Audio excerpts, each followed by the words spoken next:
Howie and Beastmode podcast, where we discuss all things business, including growth, strategy, and execution, as well as personal and professional development.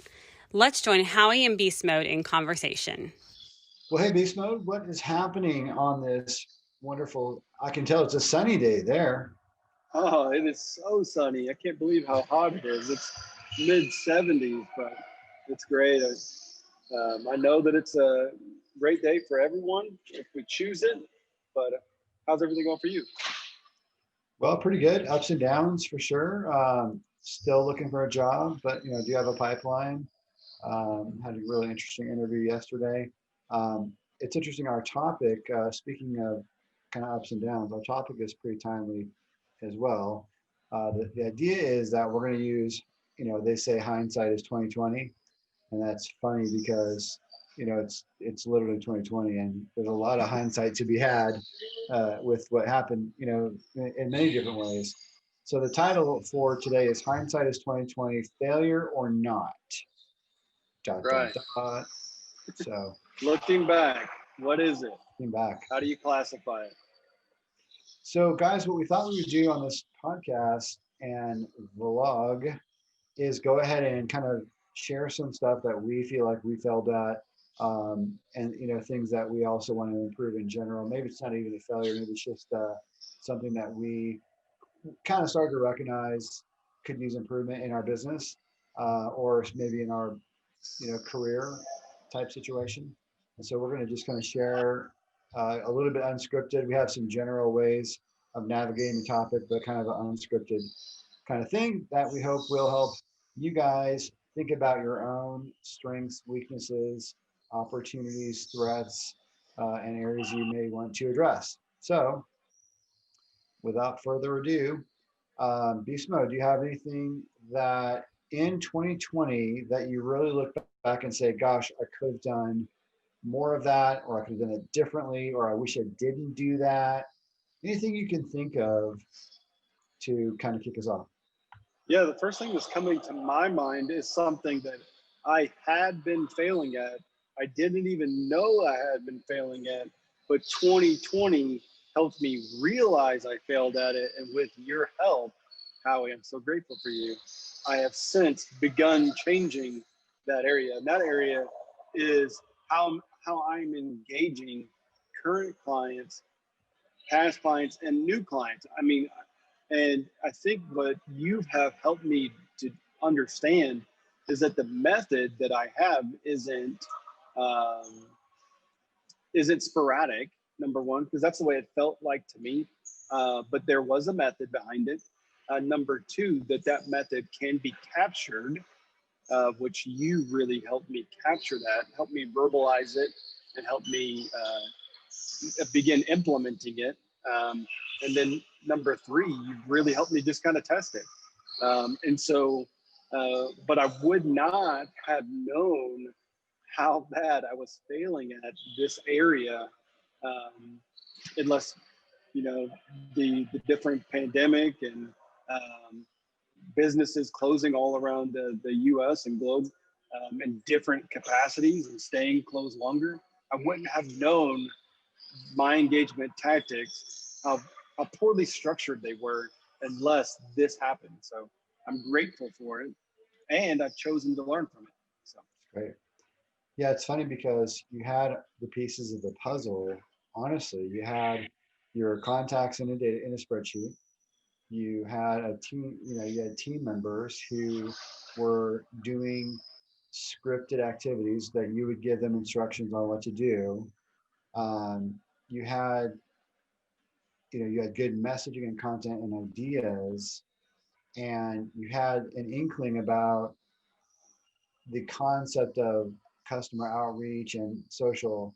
And so just brainstorming with me, you got to put all your contacts into a database so that you Yep. can, track your activity better and track your history, your conversations. You can also Which track that- email opens. that was a huge failure in itself, not having a database or not having a functional database. Again, a huge failure, which 2020 pointed out the necessity. And again, we'll walk through the steps, but took action on that. So thank you. I think that was good. And then, so the CRM was a really good move. So getting organized, it's a powerful thing.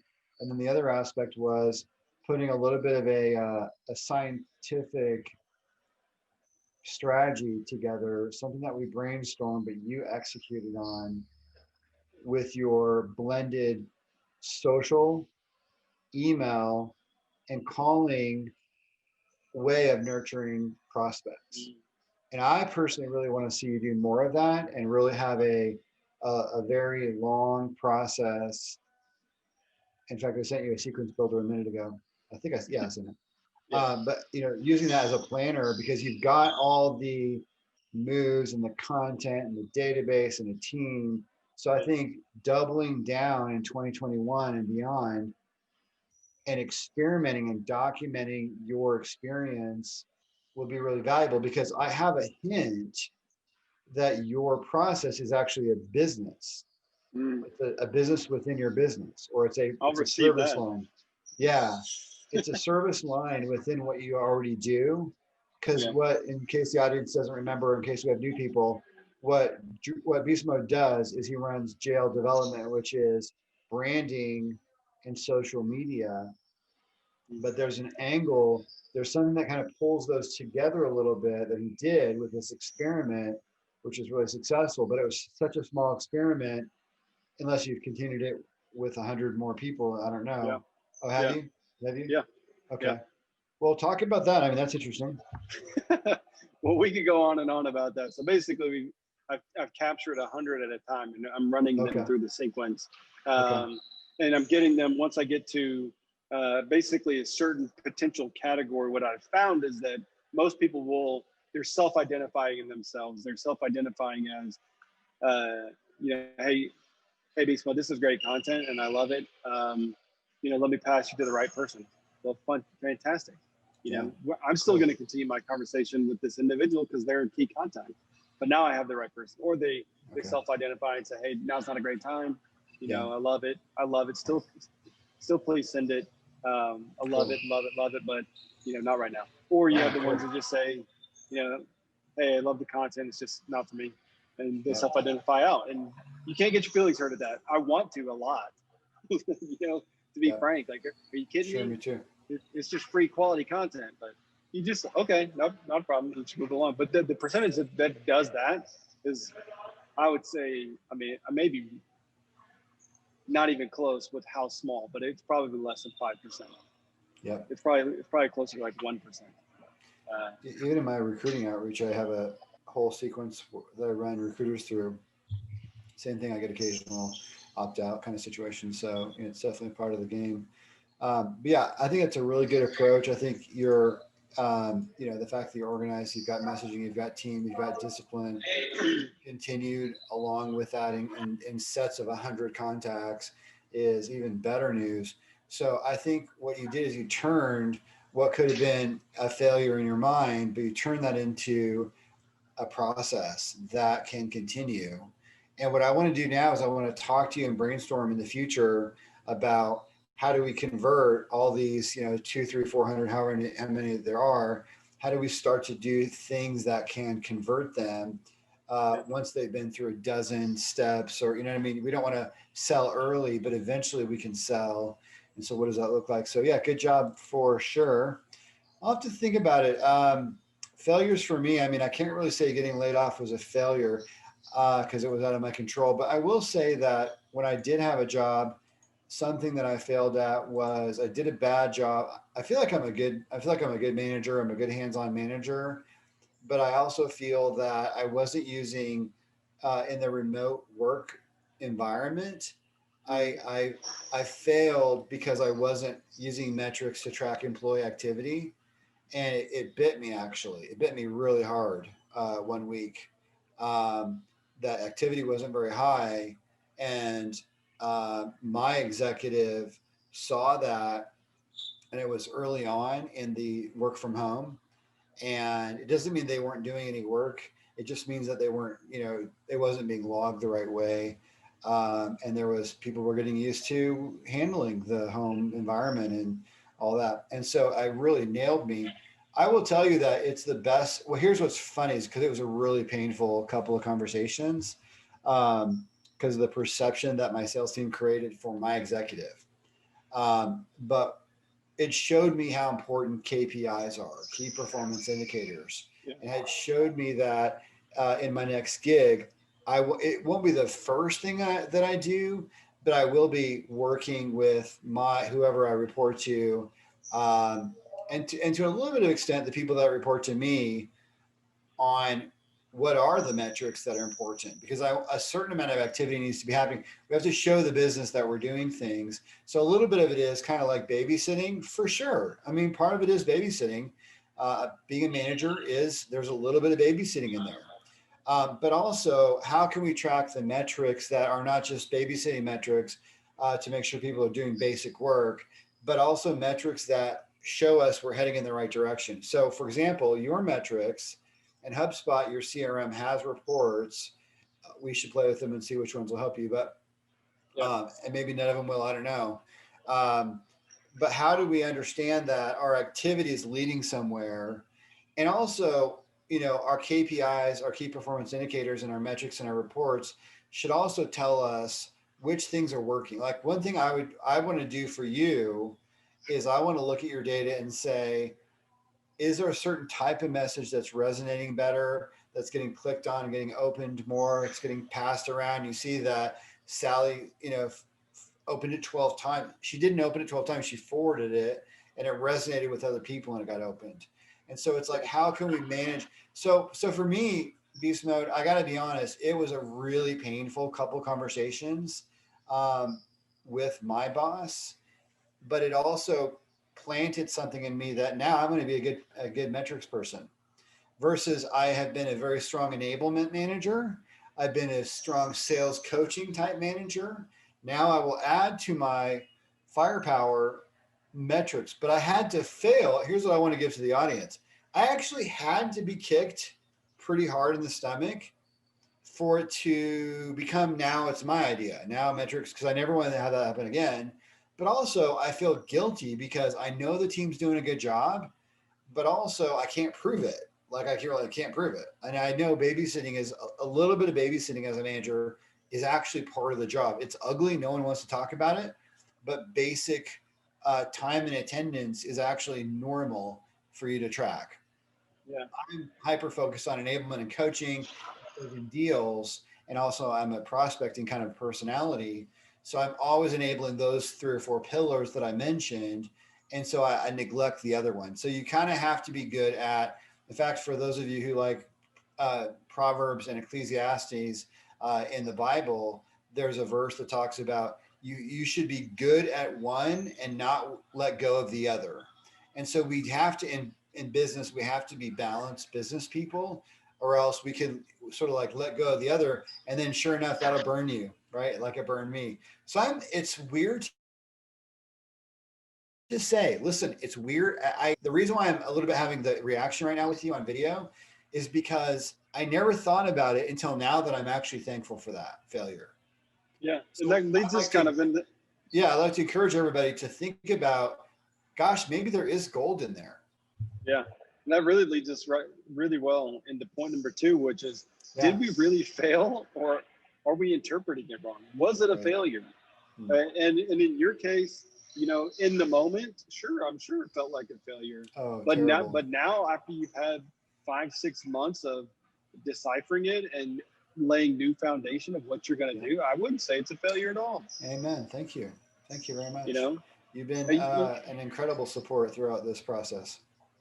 And I think that for me, whenever you, I know that I failed multiple times whenever you came to me and you were telling me, hey, that, you need a CRM, you need certain things. And I would just tell you, hey, it's not my bag. I don't really like that.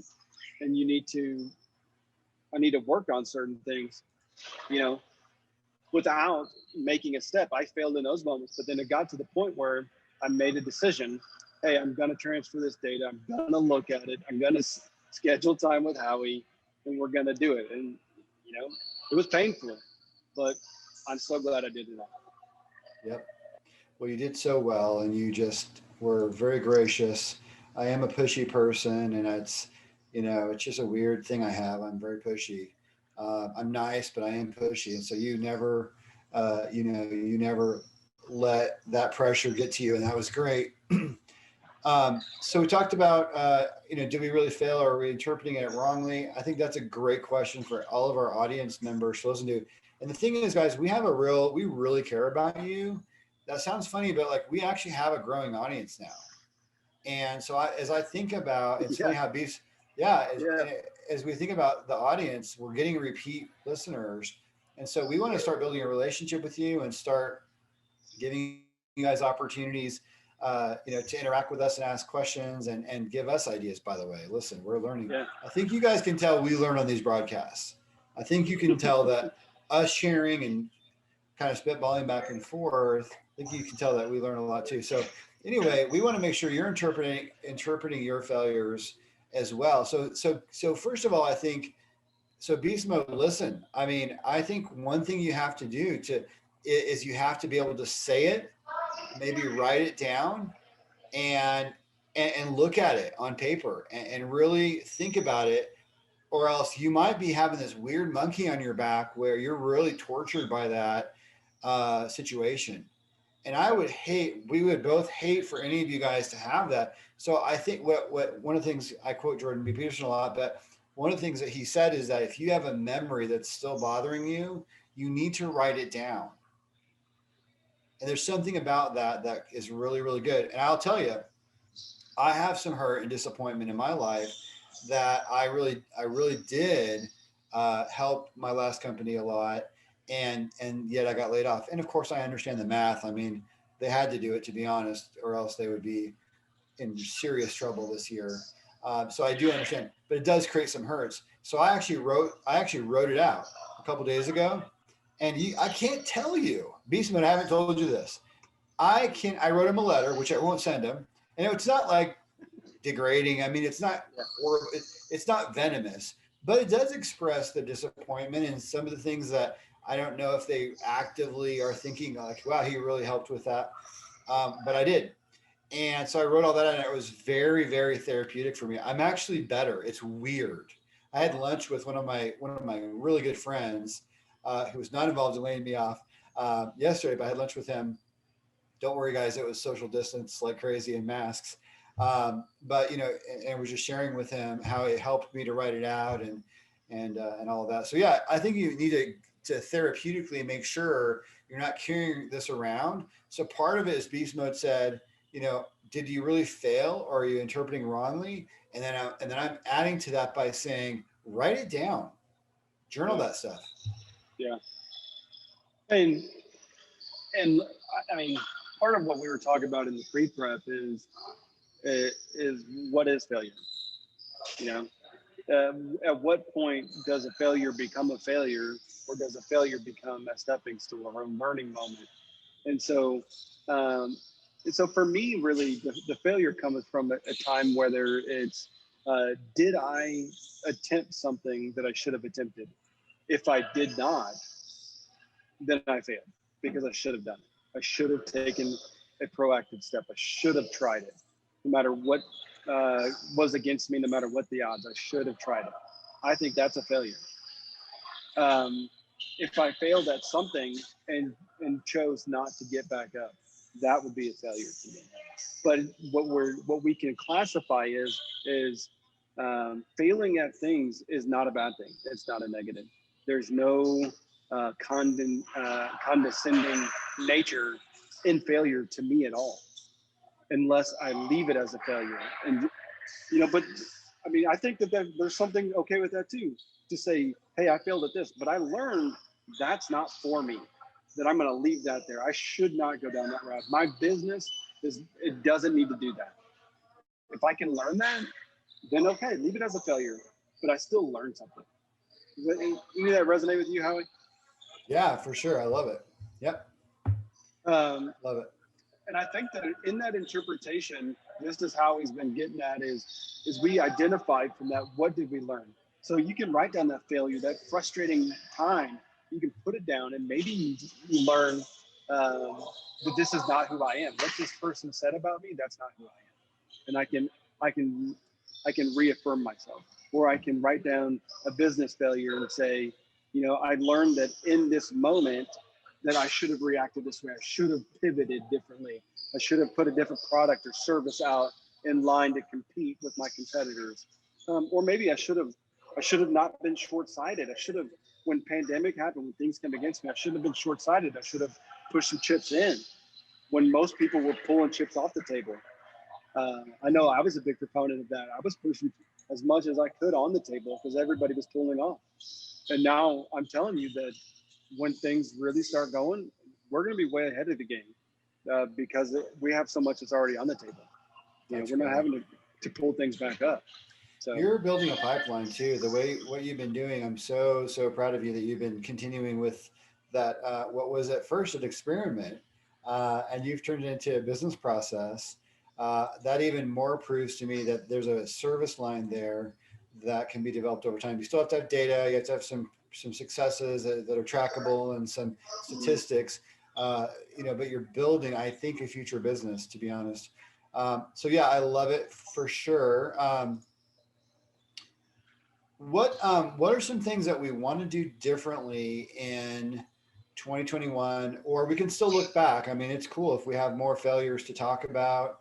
I will say one of my failures is more of a personal one, but my meditation time used to be early in the morning, and because I have a more of a chill situation now, I'm able to sleep in more, and so my days are a little bit messed up. Say hi to Beastmode's kiddo, Hunter there. yeah, I know.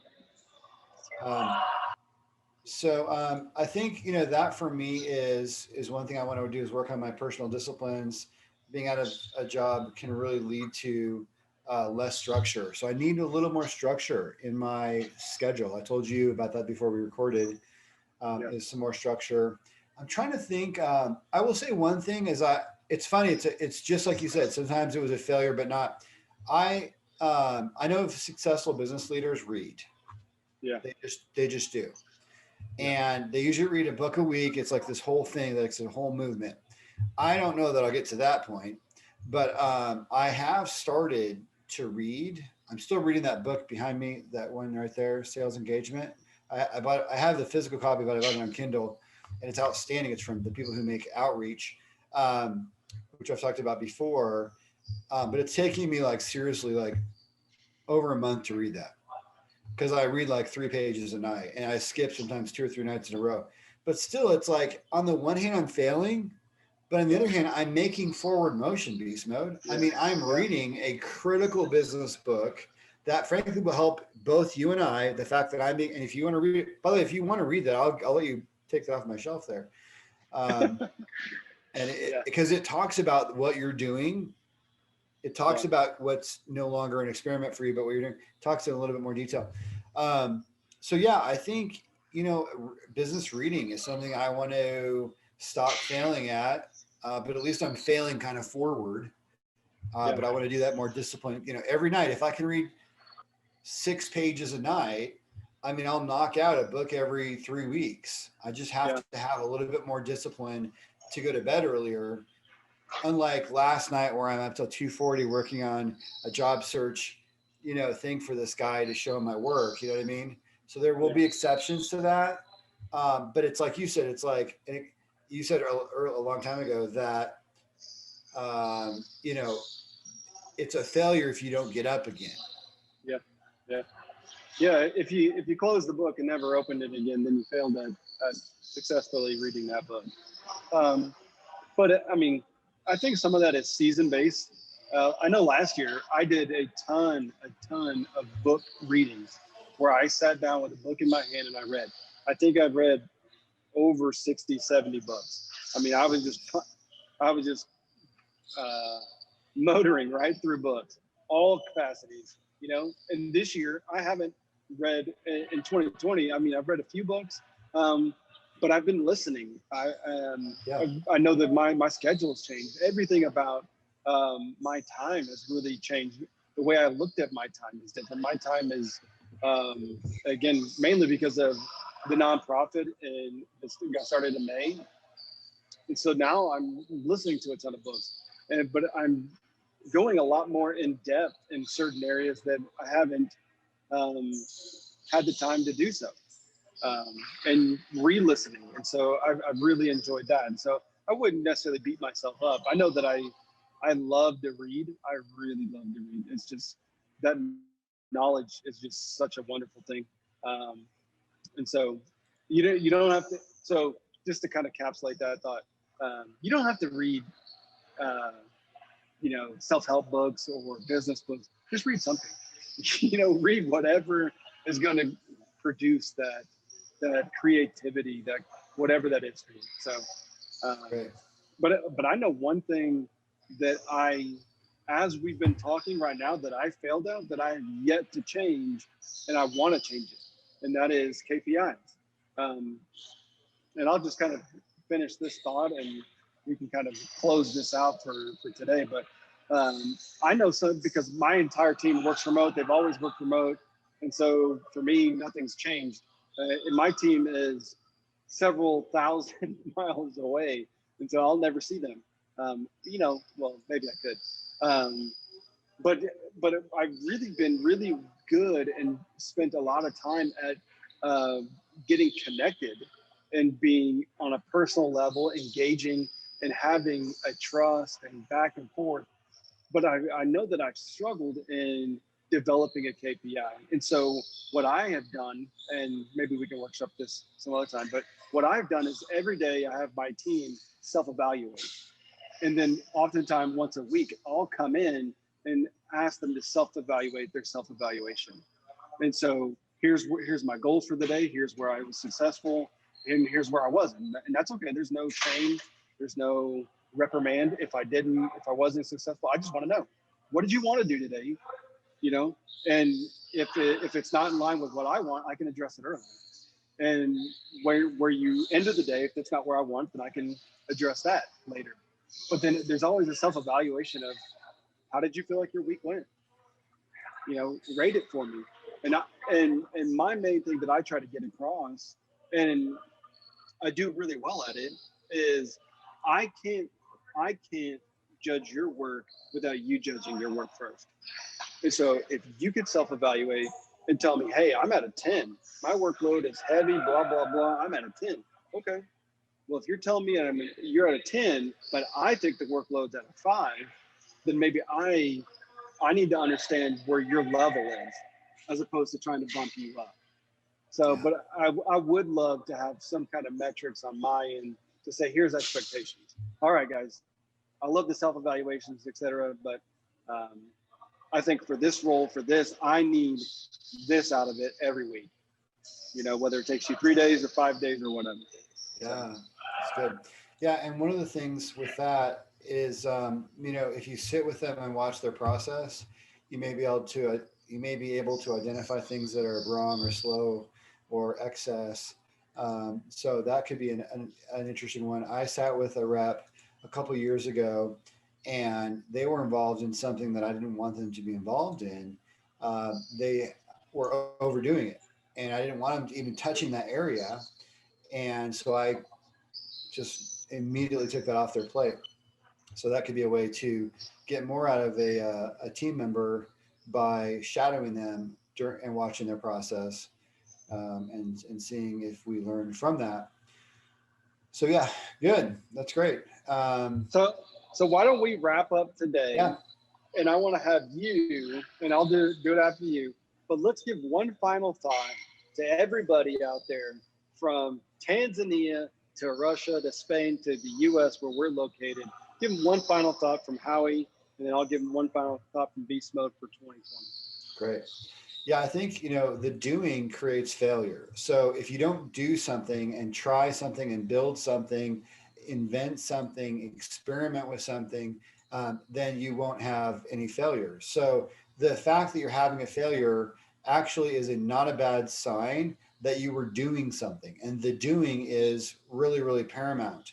There's things that I have done. In fact, during the job search, that I built something, or I'm almost done building something called Project Insight, which is a sales development framework that you can build campaigns out of, and it's outstanding. And I originally did it kind of as a fun project, kind of to bring my thoughts together on sales and on marketing, to build sales campaigns. But I ended up sharing screens with hiring managers, and it's getting me to second and third base with hiring, with job situations. So, the fact is that when you go build something, you run the risk of failure. I would just encourage you to build more stuff, fail more often. Fail more, not less. Yeah. Man, thank you, Howie. Well, that speaks to me. As somebody who doesn't like failing, even in the moment, knowing that I have an opportunity to learn, I appreciate that. I know that I gave Howie an example, and I think it's an apropos example. I know that, Thomas Edison, when he's inventing the light bulb, failed over 2,000 times before he created the current incandescent light bulb that we use. And I know that there's probably a pretty powerful quote that I'm misrepresenting when I say this, but he says he didn't fail those times. He learned 2,000 ways not to make a light bulb.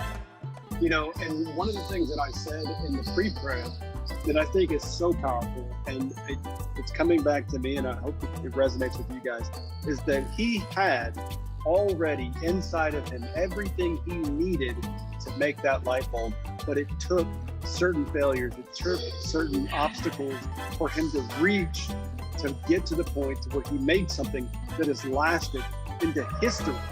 And I want each of us to understand, myself included, that whatever purpose or value that's inside it that you are meant to accomplish, not just today, but for your lifetime, is already inside of you.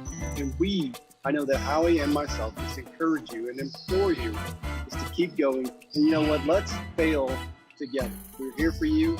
We'd love to hear about your failures.